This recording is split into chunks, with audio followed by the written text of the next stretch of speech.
Yang pertama kan, perda itu sebagai landasan ya, sebagai landasan hukum untuk membuat kebijakan, membuat berbagai keputusan terkait dengan masalah yang kita hadapi. Contoh misalnya kaitan dengan pemakaman dan abu jenazah misalnya, itu kan perlu diatur biar masyarakat juga ada kepastian hukum. Kalau memang bahkan Pemda punya kewajiban untuk mengatur masyarakat, misalnya ada orang meninggal, kan ada hak-hak masyarakat yang harus difasilitasi oleh pemerintah. Nah, pemerintah itu bagaimana membuat keputusan tentu harus ada landasannya. Nah, karena ada terkait dengan masalah anggaran, terkait masalah-masalah yang sifatnya mengatur ketertiban dan sebagainya. Ada kaitan dengan retribusi, maka harus dibuat peraturan daerah. Jadi kalau dibilang mendesak, sebetulnya ya, kalaupun tidak mendesak, menjadi keharusan bahwa di dalam melaksanakan menjalankan produk pemerintahan itu yang pertama adalah landasannya regulasi, peraturan undang-undangan, dan ini peraturan daerah. Kalau kemarin itu kan baru pandangan umum, belum pada membahas substansi, karena substansi itu menyangkut yang sifatnya mengatur pasal-pasalnya. Kalau dalam ilmu teori perundang-undangan itu kan materi muatannya itu apa.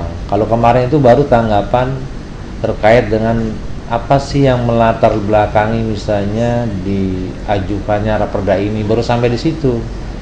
Tapi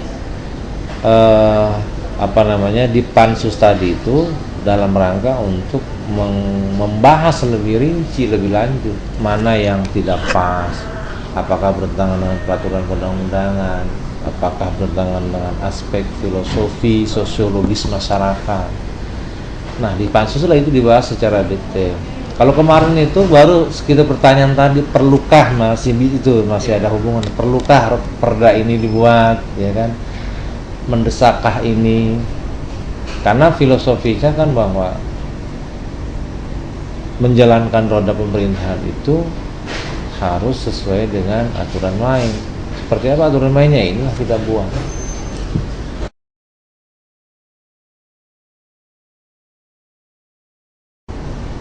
Penyusunan ini kan diatur di tatib kita ya.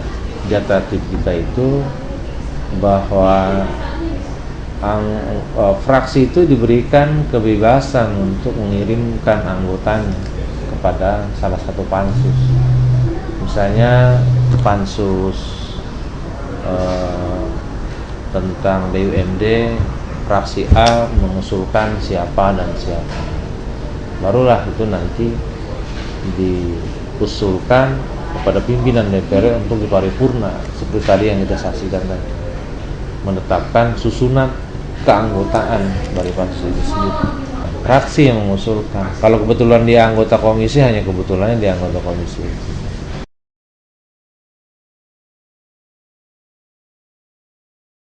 Sebetulnya mah nggak ada kaitan dengan waktu. Mau sehari, seminggu, sebulan, 2 bulan, 3 bulan, bahkan bisa 2 tahun, tergantung pembahasan dan substansi atau materi muatan peraturan daerah itu seperti apa. Kalau perlu misalnya pendapat departemen terkait, kementerian terkait, ya harus dilakukan. Bukan persoalan waktu, persoalan substansinya. Kalau dibahas, mereka segera harus membahas, ya kan. Tapi waktunya itu tergantung dari pokok permasalahannya. Karena perlu diskusi, harus ada konsultasi, butuh waktu lama, bahkan perlu studi banding misalnya dengan daerah lain terkait dengan peraturan judul peraturan daerah yang sama, bisa jadi lama. Kalau mau lebih cepat, ya sebetulnya kalau mau ini lebih cepat nggak ada masalah ya. Cuma kan ada waktu-waktu, belum public hearing kan dengan masyarakat. Hei masyarakat, setujukah Anda kalau kita buat peraturan seperti ini? Jadi sebelum dibuat pun sosialisasi itu harus dilakukan sebetulnya, bukan setelah ya. Kalau dalam konteks idealnya kan gitu kan. sebetulnya kan peraturan daerah itu maunya kemauan rakyat kan. Kemauan rakyat, kita sebagai wakil itu tanya, kita mau bikin ini, Anda setuju nggak? Pasalnya begini-begini, Anda setuju nggak? Bicara tataran dia seperti itu. Melakukan atau tidak tergantung pansusnya nanti. Ya, perlukah mereka melakukan public hearing? Tergantung mereka nya pansusnya. Ini ya, maaf, termasuk di kalangan wartawan juga suka tanya-tanya. Bikin raperda itu kayak sehari terus jadi, nggak begitu. Nggak sederhana begitu, karena ini kan mengikat umum, mengikat masyarakat, kepastian hukum. Apakah peraturan nanti yang akan lahir itu bertentangan dengan peraturan undang-undangan? Kalau misalnya di judicial review, digugat lewat Mahkamah Agung, dibatalkan kan percuma, capek-capek kemudian dibatalkan. Maka produk itu harus betul-betul teliti. Yang kedua, karena itu mengikat sebagai landasan eksekutif untuk membuat keputusan. Misalnya yang sudah terjadi nih, ada peraturan daerah tentang pajak daerah, ditetapkan dalam pajak daerah itu 10% untuk restoran misalnya. Kalau misalnya sudah ditetapkan, diundangkan di lembaga daerah, masa sah berlaku? Karena itu mengikat umum kan, mengikat orang, mengikat masyarakat, artinya nggak boleh main-main. Nah, di situ yang perlu banyak diskusi, perlu banyak konsultasi dengan berbagai kalangan, berbagai pihak. Yang buat lama itu seperti itu. Terus sebelum pandangan fraksi, lebih mudah lagi, lebih awal lagi itu di badan legislasi. Ini mekanismenya panjang. Pertama, pemerintah kota menyampaikan kepada pimpinan DPRD lewat badan legislasi, mengajukan berbagai rancangan. Kemudian disampaikan kepada pimpinan, itu di paripurna. Wali kota itu menyerahkan judul-judul. Nah, ada pandangan, bisa ditolak kalau memang dianggap rancangan peraturan daerah itu pertama belum menjadi kebutuhan yang mendesak misalnya. Yang kedua, belum menjadi prioritas, skala prioritas. Itu kan sebetulnya alat kelengkapan ya yang sifatnya ad hoc. Jadi di dalam mengambil keputusan dalam bentuk menetapkan raperda menjadi perda, DPRD bisa membentuk alat kelengkapan yang sifatnya ad hoc, yaitulah bisa pansus, bisa panja dan sebagainya. Karena dia membahas khusus, sekian orang membahas tentang raperda ini. Jadi di PP 16 2010 memang diatur dalam membahas tertentu DPRD bisa membentuk alat kelengkapan yang sifatnya ad hoc. Sebentar. Contoh misalnya kemarin kita pansus Tibum yang kemarin ditetapkan, itu mengundang Komnas HAM untuk memberikan pendapat, mengundang kejaksaan, mengundang kepolisian polisian terkait dengan norma-norma yang tercantum di dalam Tibum itu apakah tidak bertentangan dengan KUHP misalnya, karena ada tindak pidana umum di situ, pelanggaran pidana dan sebagainya. Juga mengundang pihak Kasatpol PP provinsi, bagaimana mereka membuat regulasi. Setelah itu kita melakukan studi banding kepada Pemkot Surabaya misalnya, isinya mereka seperti apa. Jadi panjang, bukan mengikat, dan tidak boleh membuat raperda itu asal-asalan. Raperda itu ke dalam hierarki perundang-undangan itu merupakan bagian dari peraturan undang-undangan. Itu diatur oleh Undang-Undang 12 2011 tentang hierarki tata cara pembentukan peraturan undang-undangan. Dan ada kalau MPR nomor 20 tahun 2000 ada tata urutan perundangan hierarki dari Undang-Undang Dasar, Ketetapan MPR, Undang-Undang, Peraturan Pemerintah, baru peraturan daerah. Karena itu masuk dalam hierarki undang-undangan, nggak boleh main-main.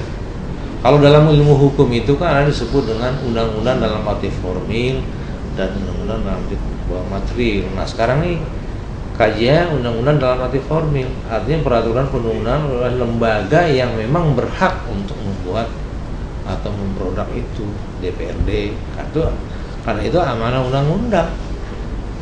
Amanah Undang-Undang 32 2004 itu kan isinya bahwa peraturan daerah itu dibuat bersama antara eksekutif dengan legislatif. Nah itu ini. Kalau perda yang tidak disetujui itu, ketika masuk pansus itu bukan persoalan tidak disetujui itu di pasalnya yang di-delete. Hanya kalau perdanya mah di awal tadi prosesnya itu sangat panjang. Di Pemda itu, di Pemkot eksekutif itu ada prolegda, program legislasi daerah. Dia membuat berbagai rancangan, dapurnya pemerintah daerah dalam membuat rancangan peraturan daerah dari berbagai SKPD. Disampaikan kepada legislatif, pada DPRD lewat badan legislasi. Saya akan mengajukan rancangan ini. Nanti di paripurna diserahkan, dijawab, wah yang prioritas ini. Nah setelah itu baru resmi di paripurna yang kayak kemarin, disampaikan lewat paripurna, kemudian ada pandangan fraksi, jawaban wali kota, maka ada kan di pandangan fraksi bahwa fraksi A misalnya menyampaikan bahwa layak dan setuju raperda ini untuk diusulkan dibahas menjadi peraturan daerah. Walaupun belum pernah ada, memang di sejarah kita selama 2 tahun belum pernah ada yang menolak. Menolak tuh di kemarin, bukan sekarang. Sekarang itu membahas isinya. Pasal yang misalnya bertentangan dengan peraturan yang lebih tinggi, bertentangan dengan hak-hak masyarakat, itu di-delete, yang disetujui aja. Perdanya nggak ditolak. Kalau mau ditolak kemarin, ditunda itu tidak tepat. Itu belum jadi. Maka tadi pertanyaan yang awal tadi, bahwa membahas peraturan daerah itu jadi dibatasi waktu sehari, seminggu, sebulan, 2 bulan, bisa 2 tahun. Belum kelar, maksudnya belum selesai. Pelanggaran tertunda, tunda kan harus ada alasannya apa ditunda. Gak ada alasan tuh kayak yang tepat ditunda. Yang bagus kalau misalnya pembahasan belum selesai, boleh ditanya nanti wartawannya. Loh Anda kan belum selesai nih. Sama juga gini lah, kita sekolah ya, sekolah terakhir skripsi misalnya, kalau S1, kalau S2 tesis. Kok Anda belum jadi itu tesnya? Ditunda, bukan ditunda, belum selesai. Kenapa belum selesai? Ya, pada saat membahas saya nulis tesis ini atau skripsi ini, saya lagi ada urusan lain, terbengkalai ini tulisan gitu kan, harus ditanya itu kan. Kalau ditunda itu kan berarti ada sesuatu yang belum selesai gitu, kemudian ditunda. Materi muatannya ya, memang saya pribadi, kebetulan background saya ini ulama hukum ya, sebetulnya memang harus memiliki ya dasar pengetahuan ilmu hukum, karena itu terkait dengan produk hukum, terkait dengan nilai atau normanya, kemudian tata cara, belum lagi bahasa. Itu kalau bicara kesulitan ya, kita katakan yang kedua, kan memang anggota pansus itu beragam ya, berbeda latar belakang. Kalau tingkat kesulitan itu bukan karena persoalan di personalianya ya, di kita, bukan sulit karena isinya. Ya misalnya kenapa saya katakan bahwa terkait dengan ilmu hukum. Misalnya dalam ilmu hukum, terutama dalam hal ilmu perundang-undangan itu, ada azas bahwa suatu peraturan perundang-undangan itu harus bisa dilaksanakan. Artinya harus bisa digunakan, diimplementasi. Kalau nggak bisa dipakai, ngapain dibuat peraturan? Kita membuat peraturan yang susah tapi nggak bisa dilaksanakan, dibuat apa? Itu azas loh. Nah, bagi yang nggak mengetahui azas itu mungkin akan cuek aja. Padahal itu azas dasar yang harus dijadikan patokan. Kan itu mengikat. Tadi saya bilang contoh peraturan daerah tentang pajak daerah mengenai restoran misalnya. Kalau udah mengikat, ya udah orang, karena balik lagi ke ilmu hukum, bahwa setelah ditetapkan peraturan daerah ini dan diundangkan di lembaran daerah, kalau negara lembaran negara, maka ini teorinya ya, tidak ada satupun warga negara yang beralasan seolah-olah tidak tahu bahwa ada undang-undang itu. Ini ilmu secara teori, maka harus hati-hati karena itu mengikat masyarakat, apalagi kaitan dengan pembebanan kepada masyarakat. Nggak bisa saya nggak tahu peraturan daerah, ya nggak ada alasan karena sudah ditetapkan, diundangkan di lembaran daerah. Balik lagi ke tadi, ke teori lagi, ke ilmu perundangan, ini hukum semua. Balik lagi ke ilmu teori hukumnya, bahwa sebelum undang-undang atau peraturan perundang-undangan itu dibahas, harus disosialisasi dulu kepada masyarakat. Makanya lama tadi. Setelah jadi, ini kan diundangkan di lembaran daerah itu bentuk sosialisasi, bisa lewat media, bisa lewat internet, bahwa telah terbit undang-undang nomor sekian Kota Tangerang Selatan tentang bla bla bla. Kan bisa diakses itu kan. Kemudian bisa disosialisasikan lewat SKPD terkait.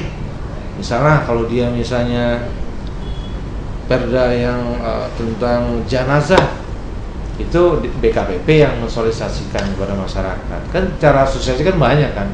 Bisa face to face, bisa lewat media elektronik, bisa media koran, majalah dan sebagainya. Cetak. Ya pasti sangat banyak. Pemerintahan ini harus ada aturan main. Sangat banyak. Misalnya contoh ya.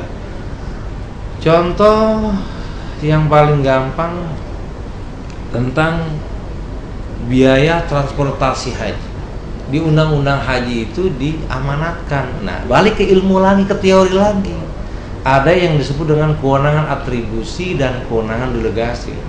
Kalau kewenangan atribusi itu perintah. Undang-undang haji menyatakan bahwa untuk selanjutnya perjalanan haji diatur kemudian dengan peraturan daerah. Itu namanya dalam ilmu hukum itu atribusi. Maaf, orang yang ilmu hukum nggak tahu itu. Diatur kemudian dengan peraturan daerah, maka judulnya apa? Kewajiban bagi kita untuk membuat peraturan daerah yang berisi tentang mengatur perjalanan haji dari dan ke rumah. Artinya dari rumah itu dikasih transport oleh pemerintah daerah ke rumah ke airport, dari airport ke rumah. Itu kewajiban tuh. Kewajiban dari pemerintah. Si masyarakat yang jamaah haji haknya. Tapi karena itu menyangkut masalah pembiayaan oleh APBD, anggaran negara, maka harus dibuat dulu regulasinya, peraturan daerah. Itu filosofinya.